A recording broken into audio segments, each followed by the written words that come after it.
L'épisode commence avec Euiku, qui est assise seule et triste à l'école. Jandan arrive pour la chercher, inquiète, et lui demande si tout va bien, car elle a eu très peur après avoir reçu l'appel de la maîtresse. Euiku reste silencieuse, le visage fermé. La maîtresse arrive et invite Jandan à entrer dans le bureau du directeur pour discuter. Avant de partir, elle propose à Euiku d'aller jouer dans le jardin avec les autres enfants, mais la petite préfère rester assise sur les escaliers, plongée dans ses pensées. Dans le bureau du directeur, l'atmosphère est tendue. Le directeur demande à Jandan où est le père de Euiku, et Jandan, surprise par la question, lui demande ce qui s'est passé. Le directeur, visiblement préoccupé, lui demande si Demir a l'habitude de disparaître ainsi. Jandan, un peu embarrassée, répond qu'elle ne le sait pas vraiment, car elle a rencontré Demir et Euiku alors qu'ils vivaient sous une tente. Le directeur lui explique ensuite qu'il est de leur devoir, dans l'école, de signaler les parents négligents ou irresponsables, sous-entendant que la situation de Demir et Euiku pourrait mener à une plainte. Il conclut en disant que Euiku pourrait être envoyé dans un orphelinat si la situation ne s'améliore pas. Dehors, Euiku, assise sur les marches de l'école, est profondément triste, sentant que quelque chose ne va pas. Après la réunion, Jandan sort avec un air désespéré. Elle hésite, ne sachant pas comment aborder le sujet avec Euiku. Elles rentrent ensuite toutes les deux à la maison, silencieuses et préoccupées. En arrivant à la maison, elles sont surveillées par l'homme de Razor, qui les observe de loin. Il sort immédiatement son téléphone pour informer son patron de la situation. Pendant ce temps, à l'intérieur, Euiku brise finalement le silence et dit à Jandan qu'elle sait qu'on veut l'emmener dans un orphelinat. Jandan, essayant de cacher son inquiétude, lui assure que tout ira bien et lui demande de ne pas être triste. Elle l'aide ensuite à se changer, tout en essayant de rassurer la petite. Pendant ce temps, Demir est toujours au bord de la mer avec un groupe de sans-abri, réunis autour d'un feu. Ils boivent et discutent, et Demir, tout d'abord joyeux et souriant, raconte des histoires légères. Il leur dit, dans un éclat de rire, qu'il a une fille, mais à mesure qu'il continue de boire, son visage se ferme, et une profonde tristesse l'envahit. Ses camarades l'écoutent en silence alors qu'il se met à parler de Jandan, avouant qu'elle fait beaucoup pour lui et pour sa fille, bien plus qu'il ne le mérite. Le poids de ses responsabilités semble enfin le rattraper, et son humeur sombre de plus en plus.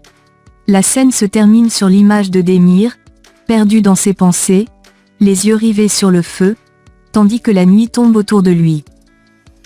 De l'autre côté, Mura accepte d'aider Jandan. Elle le remercie chaleureusement, mais reste troublée. Euiku, qui entend le bruit de la porte se refermer, pense un instant que c'est son père qui revient. Cependant, Jandan lui explique doucement que ce n'était pas lui.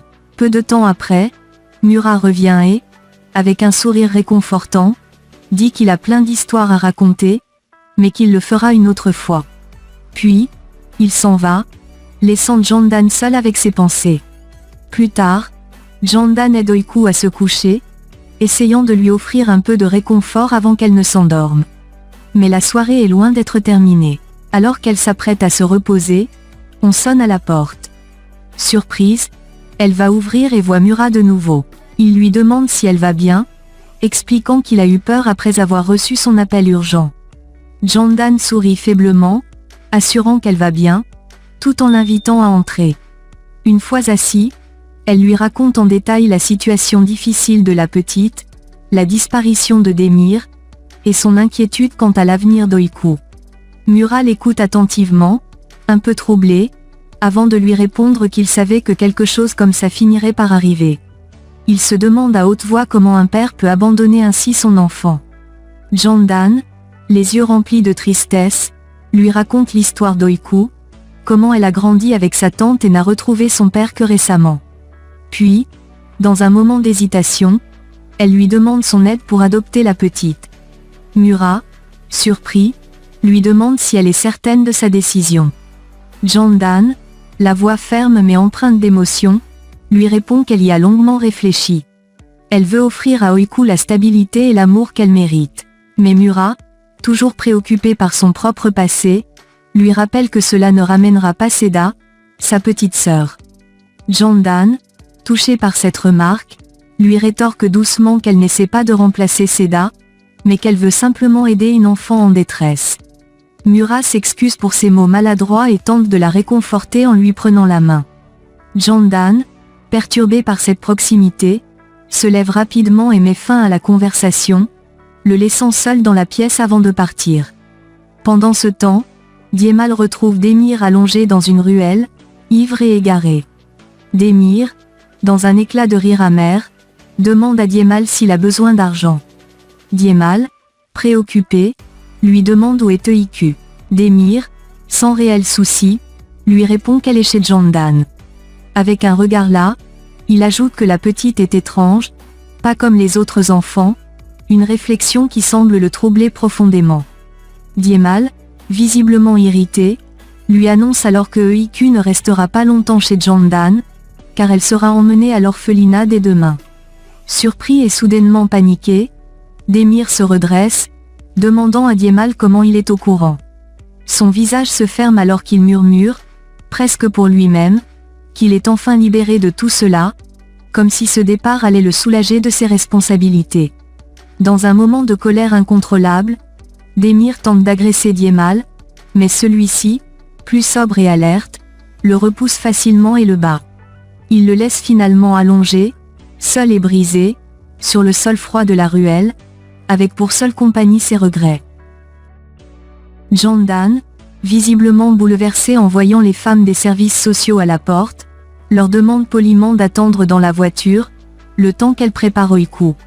Elle referme la porte doucement, son esprit tourmenté par la situation, puis se retourne vers la petite, essayant de masquer son angoisse. Eiku, qui a entendu la conversation, la regarde avec des yeux inquiets. Elle se lève de sa chaise, comprenant que le moment redouté est arrivé. Jandan s'approche d'Eiku, prend une profonde inspiration, et lui dit doucement « Ils sont venus pour te parler, mais ne t'inquiète pas, je vais tout faire pour que tu restes ici avec moi. » Elle l'attrape délicatement par les épaules et lui caresse les cheveux, avant de lui murmurer « Je te promets que je ne te laisserai pas partir sans me battre. » Eiku, les larmes aux yeux, se tourne vers Jandan et lui demande « Est-ce que papa reviendra me chercher ?» Jandan, incapable de répondre honnêtement, lui dit simplement « Ton père t'aime, Eiku. Il reviendra, je te le promets. » Pendant ce temps, Démir, affaibli et en piteux état après avoir été battu par Diemal, se réveille dans une ruelle. Il est encore sous le choc de la veille, mais les mots de Diemal résonnent dans son esprit. Eiku sera emmené à l'orphelinat. Cela le secoue brutalement. En dépit de la douleur, il se redresse avec difficulté et décide de faire tout ce qui est en son pouvoir pour empêcher cela. Boitant légèrement, il se met à marcher, déterminé à retrouver sa fille et à la sauver de ce sort. De retour chez Jandan, elle aide Eiku à se préparer. La petite, malgré ses efforts pour rester forte, a le cœur lourd. Elles descendent les escaliers ensemble. Jandan ouvre la porte, et les femmes des services sociaux, qui attendaient dans la voiture, reviennent vers elle. L'une d'elles s'agenouille devant Eiku, lui adressant un sourire bienveillant, et lui dit « Tu vas venir avec nous, d'accord ? Ce n'est que temporaire. » Eiku reste silencieuse, serrant la main de Jandan. Les femmes jettent un coup d'œil à Jandan, comprenant son attachement à la petite, mais elles ont un devoir à accomplir. Jandan, les yeux remplis de larmes, murmure à Eiku « Je te retrouverai, je te le promets. » Elle dépose un doux baiser sur le front de la petite, les mains tremblantes de peur. Juste avant qu'Eiku ne monte dans la voiture, Démir, épuisé mais déterminé, arrive en courant, criant son nom, Eiku. La petite se retourne avec surprise, ses yeux s'illuminant d'espoir. Alors que la voiture qui emmène Eiku s'éloigne, la petite regarde Jandan par la fenêtre, ses yeux embués de larmes. Le chien aboie tristement, comme s'il sentait la séparation. Jandan lui tend un dernier regard désolé, puis serre fort entre ses mains le livre et les vêtements qu'elle a donnés à la petite. Chaque minute qui passe semble peser une éternité, et Jandan se sent impuissante face à ce départ qu'elle a essayé de retarder autant que possible. À l'intérieur de la voiture, Oiku, même assise, se retourne souvent, espérant apercevoir une dernière fois Jandan à travers la vitre arrière. Elle murmure, presque comme une prière, « Je reviendrai, Jandan, je reviendrai ». Ses petites mains se crispent sur ses genoux, et les larmes coulent silencieusement. Pendant ce temps, Demir, épuisé mais déterminé à rattraper la voiture, court aussi vite qu'il peut.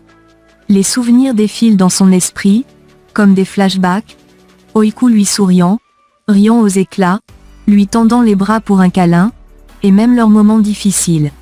Chaque image le pousse à courir plus fort, malgré la douleur qui engourdit ses jambes et sa poitrine. Au bord de l'épuisement, il trébuche et tombe en plein milieu de la rue. Une voiture klaxonne brusquement, l'évitant de justesse, mais Demir se relève, haletant, son cœur battant à tout rompre. Il sait qu'il ne peut pas abandonner. Un embouteillage providentiel ralentit la voiture des services sociaux, donnant à Demir l'opportunité qu'il attendait désespérément. Lorsqu'il parvient enfin à la hauteur de la voiture, il aperçoit Oiku. Elle le voit aussi et bondit hors du véhicule en pleurant. Elle court vers lui, les larmes inondant ses joues, et le frappe doucement sur la poitrine, lui criant « Où étais-tu ? Pourquoi tu m'as laissé ?» Les mots débordent de chagrin et de colère, mais aussi de soulagement. Demir la serre contre lui avec une force désespérée, sentant chaque larme qu'elle verse.